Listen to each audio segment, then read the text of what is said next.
For centuries, the Vikings were masters of the high seas.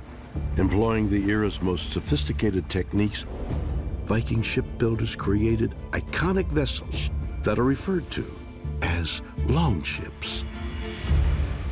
Incredibly, numerous longships from the Viking Age have actually survived the ravages of time and can be seen today in museums. When you think about our image of the Viking, of course, we all know the iconic ship and how that's part of the mythos of Vikings today. However, people don't realize that the Viking ships were fairly large, sometimes 100 feet long. Boats were arguably the most important component of Viking life. And they were very good at building them. Their technology was so much more advanced in shipbuilding than anyone else's. The typical Viking ship is long and slender. When you build the ship, they always make the hull first. And the hull is made of oak. They found a way to build up a flexible hull. It's not fighting against the wind and sea. These boats were made to flex with the waves. That's why they often refer to them as the sea snakes, because they could sort of snake through the waves. So a lot of it was the prowess of their boat-building skill that really defined the achievements of the Vikings and enabled them to do so much. Without the Viking longship, there wouldn't have been a Viking Age. The longship, of course, was the tool that you could use to project power. You could transport soldiers, warriors, over long distances quickly.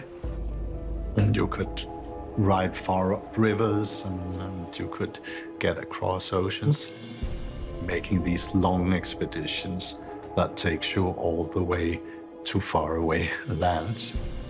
Many of the ships could actually go really fast with hundreds of soldiers, and suddenly the Scandinavians move out. They go to England, they go to France, and moves out to the Atlantic islands. And this couldn't have been done without the Viking ships. While the incredible shipbuilding prowess of the Vikings is well known, another very important key to their success on the high seas remains shrouded in mystery. When talking about the Vikings, you're faced with a mystery. How did the Vikings navigate?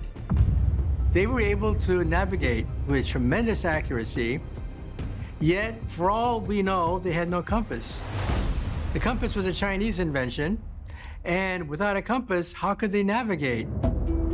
Well, the stars, you say, but actually, if you've ever been there to the northern Atlantic, you realize how cloudy it is. On a cloudy day, you cannot see the sun. You cannot see the stars.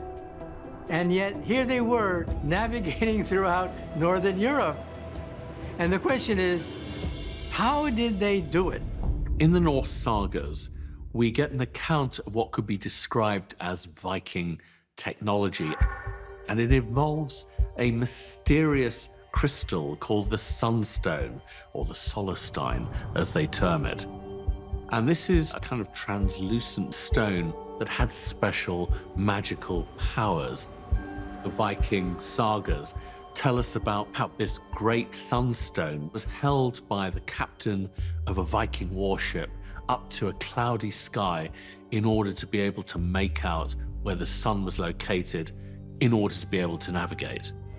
Was the magical sunstone just a fictional creation, or could it have actually been a real-life tool that allowed the Vikings to become extraordinary navigators?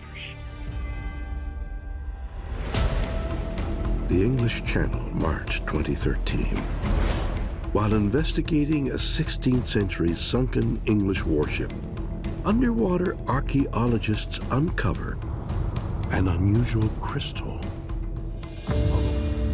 There was a find from an Elizabethan shipwreck from Channel Islands, where they actually have picked up a piece of calcite quite close to some navigational equipment on a shipwreck site.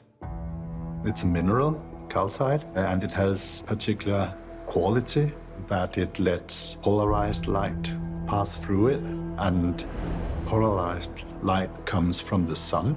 even if it's covered by clouds. Does the discovery of a calcite crystal inside an English warship suggest that this same material was the real-life sunstone used by the Vikings to navigate the high seas centuries earlier? It turns out that if you look at a calcite crystal, you see not one image, but two images, each one polarized slightly differently. And as you scan the sky, the intensity of these two changes, depending upon where the sun is located. But when you log onto the sun, the two images are equally bright. Bingo, that's where the sun is located. And that's how the Vikings could do it without a compass, without superior navigational equipment, without elaborate maps. No, they simply matched the two images and bingo, that was it.